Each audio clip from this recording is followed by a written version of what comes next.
Each of us follows our own path, a journey that is often unpredictable and takes us in myriad directions. No matter where we go, most of us seek meaning in our lives, and for me, that meaning is provided by the natural world and sharing what I know with others. It's a journey that led me to become a park ranger and eventually into my current role as an online naturalist. Hello once again, this is Mike Fitz, your resident naturalist with explore.org, the world's largest live nature cam network. And today is Earth Day, so I think it's an appropriate time to reflect upon our role and obligation to protect the planet for current and future generations. So in that regard, I want to share a bit of my conservation story, how I got to be where I am today, some of the obligations and challenges I experienced as a national park ranger, and I also want to discuss how each of us can contribute to the conservation of our planet. Because being a park ranger isn't for everybody, and I understand that, but there are many different ways that we can contribute to protecting the world that we all share.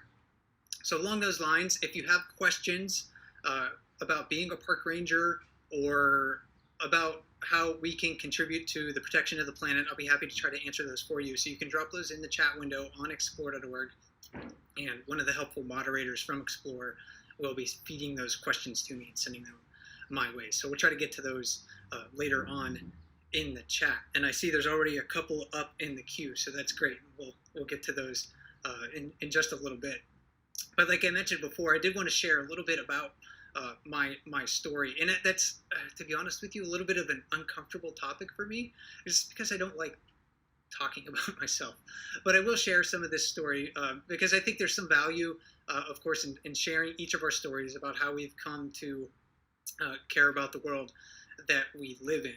And for me, that really started when I was quite young. So let me bring up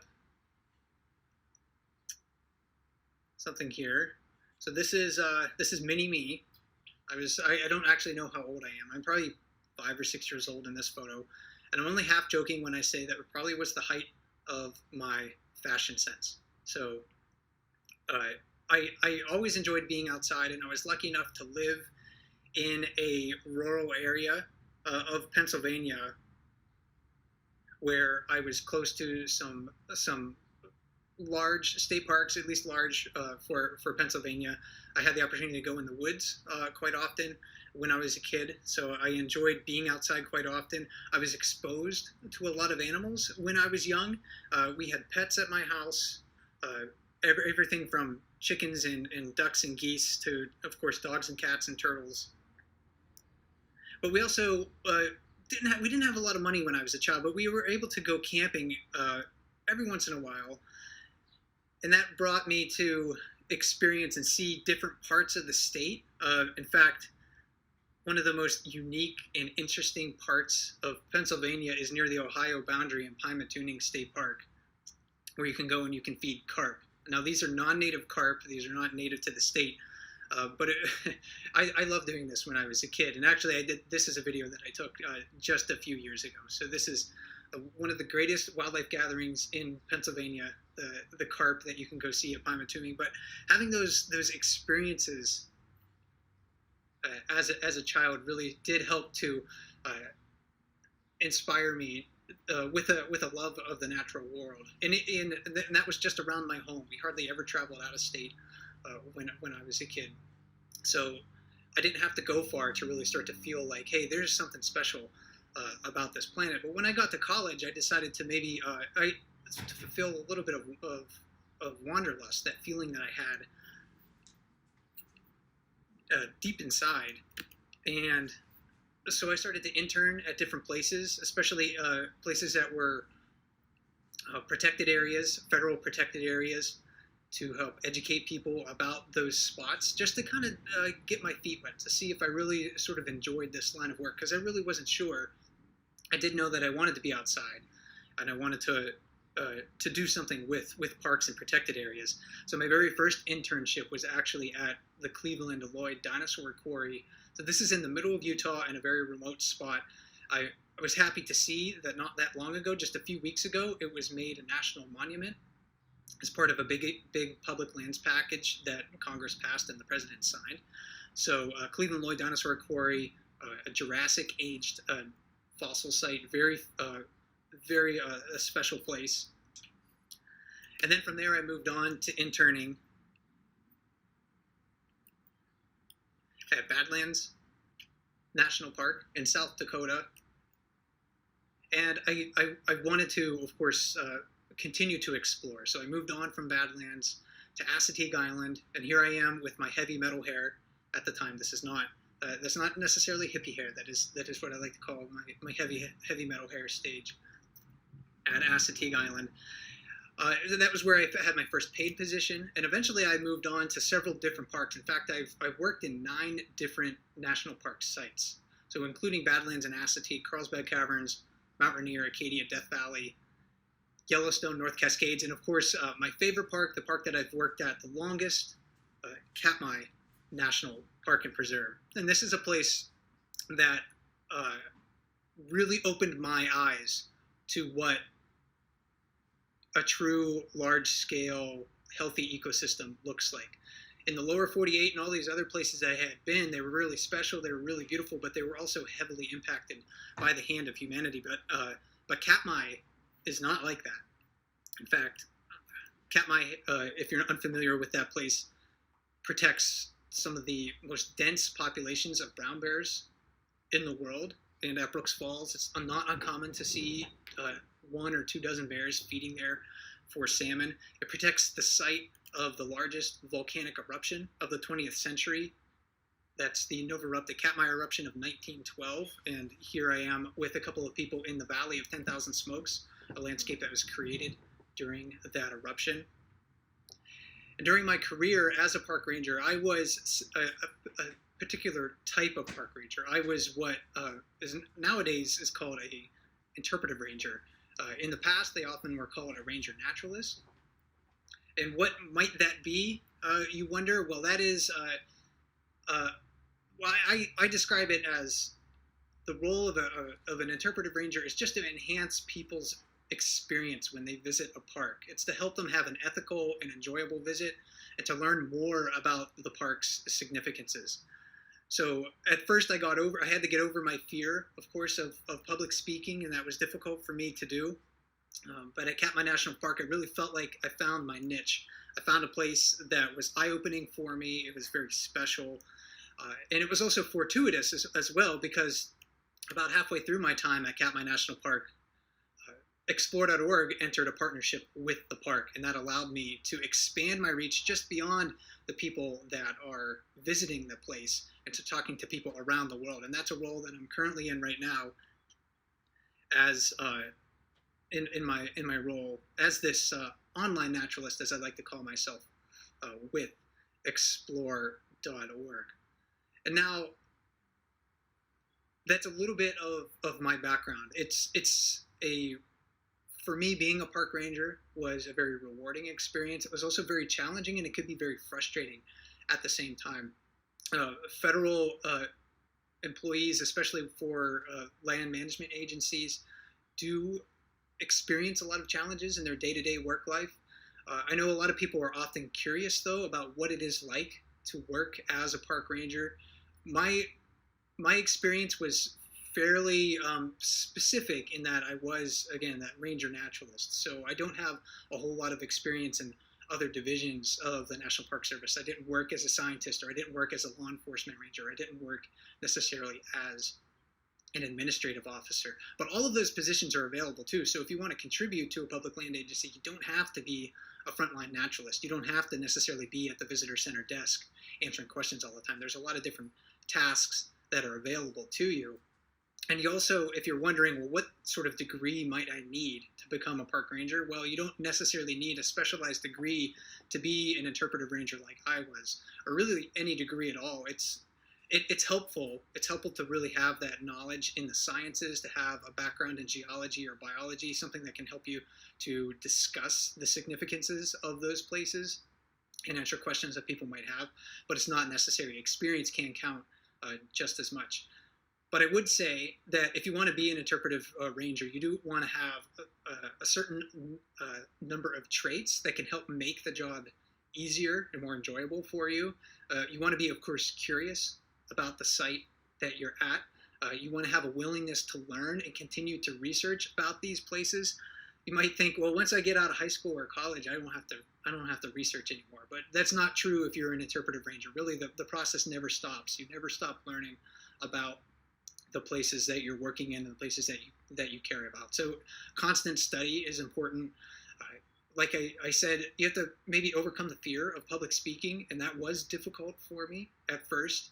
I'm very glad there are no footage of the first programs that I did, because it would be quite embarrassing quite embarrassing to rewatch those. So I'm not going to say how old I am, but no one had smartphones at the time, so it was a little bit more difficult for people to record those things.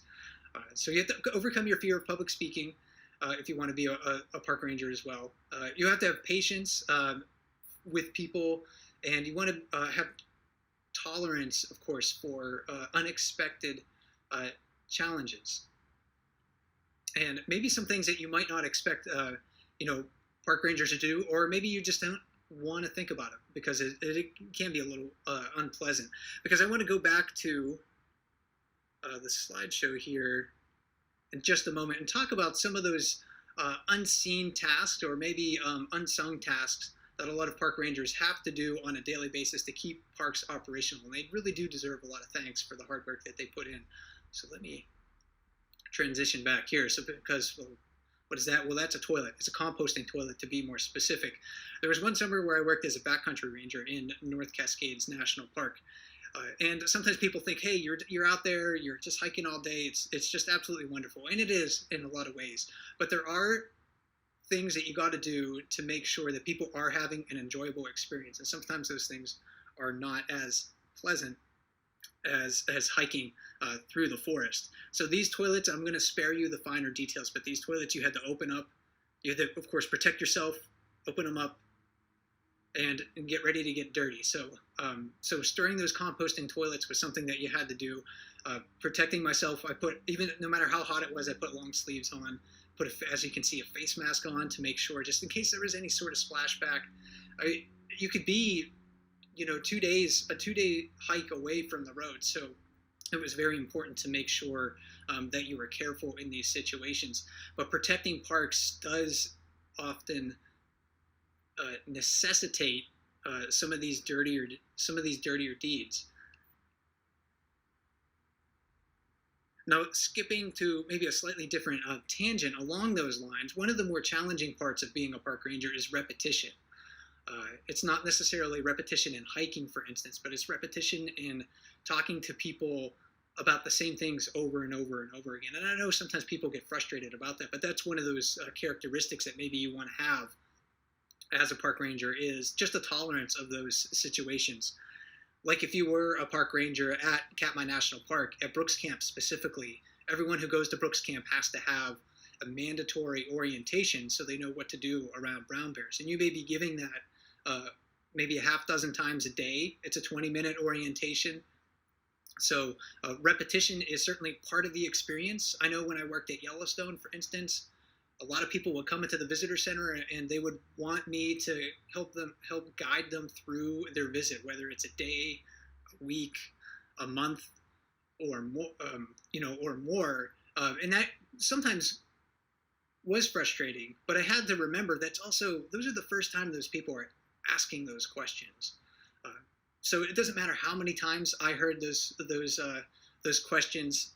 That was the first time that person was asking it. So patience was definitely important. But overall, it was a rewarding experience. And this is not me. This is a different ranger that I worked with at Katmai. But it was certainly a rewarding experience. There are those challenges, though, that you have to think about. Think about the duties that maybe are repetitious. They may not be so great. There are, of course, if you're starting out too, short employment periods.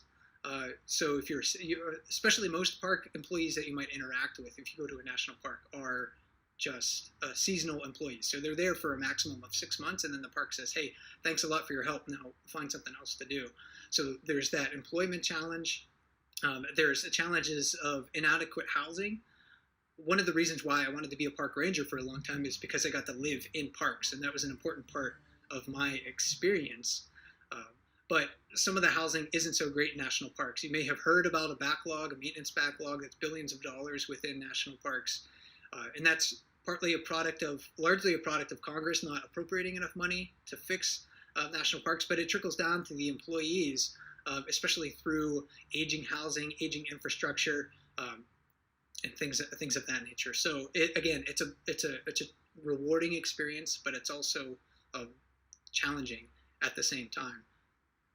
And not everyone, of course, can be a park ranger. It doesn't work for everyone. In my experience specifically, doesn't work for everybody. And so there are many different paths, I think, that people can take to protect the planet. And each of us really leads a unique life, and we can contribute to conservation in our own way. And that's what I want to focus perhaps the rest of the chat on. How can we contribute to conservation in our own way? One of those things I think you can perhaps ask yourself, and this is what I asked myself when I began my career, when I was in college, what do I enjoy doing, for instance, and what am I good at? What could I contribute? And I thought, well, maybe I could do some of those things that I've seen rangers do in state parks or national parks. I could do some of that, the more frontline public speaking roles. Especially volunteering, for instance. Volunteering is an important way that you can contribute. You don't have to do it in a park, but if you want to, one of the really best places to look is volunteer.gov. You can search for all the federal land management agencies to see what positions that they have open. They'll have descriptions of those jobs, so you can read and get to know what you're getting into before you happen to apply. And that's important too, because to be honest with you, a lot of national parks do get calls from people from time to time, well-meaning people who want to say, hey, I'm a go-getter, I'm going to show up and I'm going to volunteer, but it's not necessarily that easy. So volunteers do need supervision. So check out volunteer.gov, see what might be available. And if you're looking for something maybe more long-term, you can look on volunteer.gov, but another really wonderful website to look at, especially if you want to experience some internships in different national parks, is the Student Conservation Association.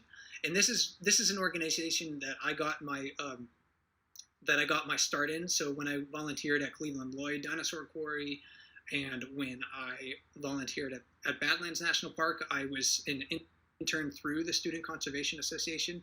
So this is a major partner for federal land management agencies and state agencies across the United States. A really great organization. And they have a lot of internships that happen just during the summer. So again, you want to test the water. You want to see, hey, is this really right for me? Please check out this website, and you can find hundreds of probably job openings on there right at the moment. So volunteering, an important way. And I know not everyone can commit the time. Maybe you have a family, you got a job, can't commit the time to necessarily volunteering for months at a time by leaving your home. But everyone who watches the webcams on explore.org is having an experience because of a volunteer that's behind the camera. And there are probably dozens or hundreds of unsung heroes called the camera operators for explore.org. And explore.org is always looking for new volunteer camera operators. So if there is a cam that you enjoy, for instance, and you want to help contribute, you have a high-speed internet. If you're watching it, you probably have internet speeds fast enough to be a volunteer camera operator for explore.org. So you can contact Explore through volunteer@explore.org, and that's another great way to contribute if you want to. Outside that, of course, you can think about advocating with your elected officials, voting, especially for elected officials who value conservation and the protection of wildlife and wild lands. You could think about reducing your impact, having smaller families, eating lower in the food chain, driving less and flying less. buying less stuff, especially when we talk about like the major extinction crisis that the planet is undergoing right now, and the climate crisis with human-driven climate change. Buying less stuff is one of the important ways that we can reduce our impact on the planet. And in fact, when I think about this, I often think about one of my favorite, a quote from one of my favorite books, Sand County Almanac. If you haven't read this, if you're just getting into conservation and a little bit of the history behind it, Sand County Almanac is one of the major works in American conservation. So I would recommend that everybody read it. But there's this really quote that I want to share with everybody, and it really does have to do with flipping our mind around and rethinking our need for material things and how that might impact the planet.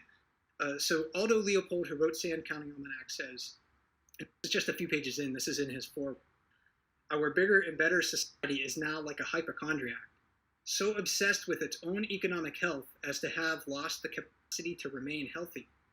The whole world is so greedy for more bathtubs that it has lost the stability necessary to build them, or even turn off the tap.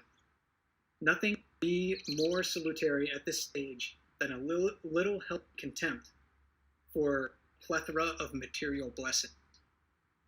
So to me, that just says, hey, if I'm thinking about buying something, take a step back and think about perhaps its impact on the planet itself. Because everything that we buy, everything that we consume has a cost, and it goes beyond a monetary cost, a cost to our pocketbook. Aldo Leopold wrote this in 1948. Since that time, human population has grown significantly. Our impact on the planet has grown significantly. So I think it is really up to us right now to challenge ourselves to think about the ways that we can reduce our impact. So buying less stuff is an important way to do that. But even beyond that, I think the most important ways we can contribute to conservation in this day and age is just to talk to people about the environment and why that's important to us. And that's not necessarily just talking about water pollution or air pollution or whatever it happens to be. It's just about talking about the things that we enjoy and we think are important in our lives. For instance, even if I didn't work for Explore.org, I probably would still be on the bear cam. And this is recorded footage. The bear cams aren't live right now, but I probably would still be on there trying to share my knowledge of the place with people, because I know it matters in people's lives. So if you are watching, if you're a junkie of one of the webcams on Explore, whether it's the bear cams or the eagle cams or something else,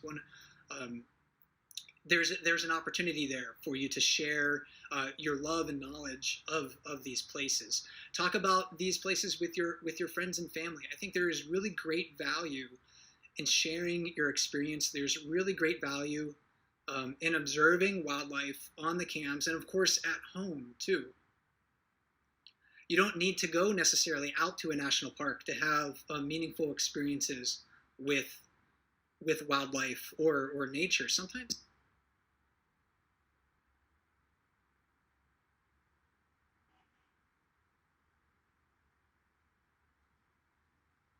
I need to travel to Yellowstone or Alaska to have these really remarkable experiences. And they are remarkable experiences, but they are available to you perhaps in your own backyard if we're willing to just go and sit. So please share those experiences with everybody. I think that's one of the more powerful things that we can do. And I hear this more and more often from people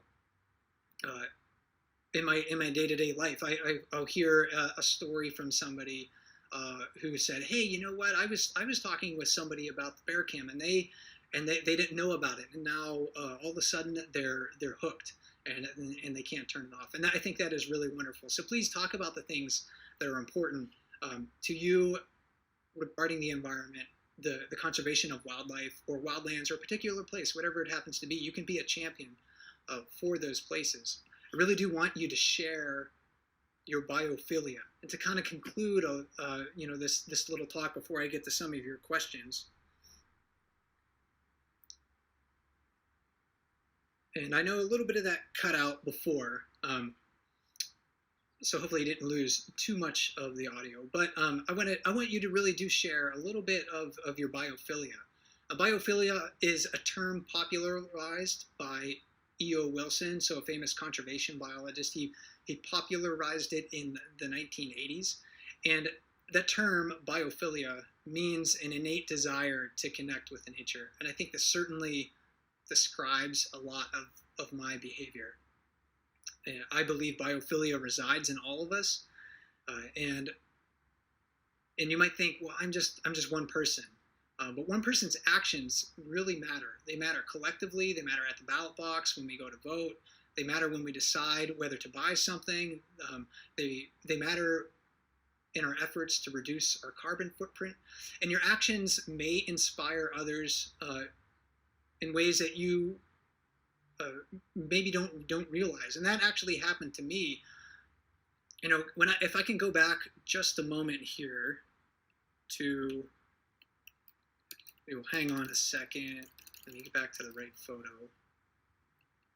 Here we are. Okay. I'm gonna go back to little Mike here. So this is mini me. So probably around the time that this photo was taken, I was we were camping in a state park, Pamatuming State Park, and there was a naturalist there who I went to her programs for several years straight. I can't remember her last name. I only remember that her first name was April, but we took walks in the woods. We talked about animals. These were just straight up, kids programs. We took a look at plants and animals, but I remember those moments being probably some of my favorite moments of childhood. And that little spark that was sown by going into the woods, not only with April, but also with my parents, having access to wildlands really helped to open my mind to what is in the world, what's out there, and that it's worthy of protecting. So by sharing your experience with others, you never know. You may be planting a seed for somebody to lead a life or a career based on conservation, because we know right now that business as usual isn't working. There's a lot of people in the world, and for us to continue just to do whatever I want or whatever we want is very difficult, and it could lead to some very difficult situations for people now and in the future. So think beyond your own convenience. Along with some personal sacrifice, I think the future of conservation really does mean increasingly working together to try to tackle some of these major issues that we're facing right now, like climate change and the extinction crisis. We don't want people in the future to be talking about how we talk about passenger pigeons today. We don't want that to happen to manatees or you name it, insert a species there. We talk about these species like the passenger pigeon and the American chestnut because they're essentially gone, either completely extinct or functionally extinct. There might be some few chestnut seedlings out in the forest in the eastern United States, but they no longer serve the ecological role that they did. And they were once the most abundant tree in the eastern United States, and they're virtually gone. So I don't want people in the future to be talking about Everglades National Park as a place that used to be, because it could be the first national park we lose to climate change. As the sea level rises and it floods the park, it'll be no more. I want people to be able to go and experience the river of grass as we currently experience it, maybe perhaps even healthier in the future. So for me, a series of fortunate events and experiences led to my career as a park ranger, and now it's brought me to explore.org, and I still feel fortunate that I can share my experiences and knowledge with everybody. Of course, that doesn't have to be your journey, but I think all of our journeys are bringing us towards a common point where it's time for us to step up and do our part to conserve the planet, whether that's through volunteering or direct action by working in a national park, or maybe contributing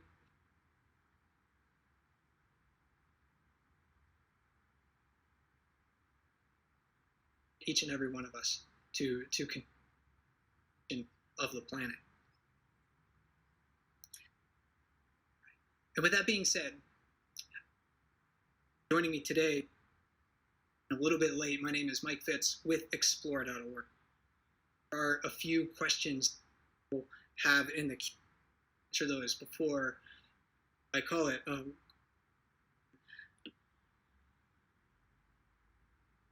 today's chat, what else am I going to do for Earth Day is one of the questions that came up in the queue. Well, I'm going to be working.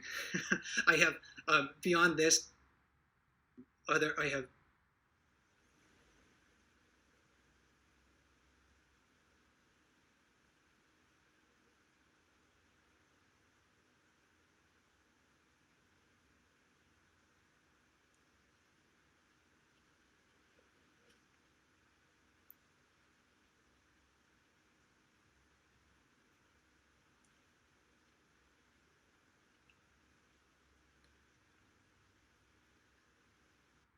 and a lot, but I need groceries, and I'm going to ride my bike to the grocery store.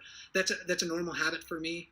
So even though it's raining, it's about a 10-mile round trip for me to put the trailer on the bike and ride to the grocery store, and I'm going to do that regardless of the weather today. And that's something that I would normally do, even though today is Earth Day. I might feel a little more smug doing it today than I would during other days, but I would do that anyway. So if you could get on your bicycle today and enjoy being outside, I certainly encourage you to do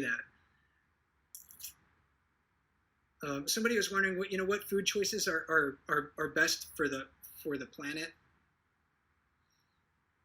That's a tough question. I think one of the, as a general rule of thumb, when you're thinking about food, think two things. Think lower on the food chain, so eat more plant-based foods, and then also think local.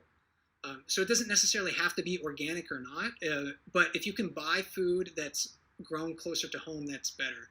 And I know that's difficult for people, depending on where you happen to be. It might be easy if you live in California, for instance, where they grow virtually everything. It's more difficult when you live in a place like rural Alaska, where I used to live, and you don't necessarily have access to the right climate to grow your own produce, for instance. And if you want to eat fresh vegetables, you either have to pay a lot for it or get it shipped up somehow.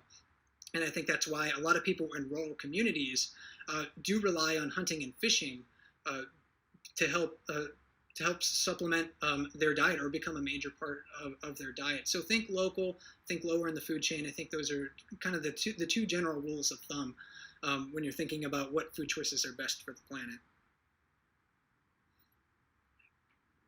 And I know it seems like there might be a little bit of networking issues. There's been a little bit of audio cutting in and out. So I'll get to one more question here.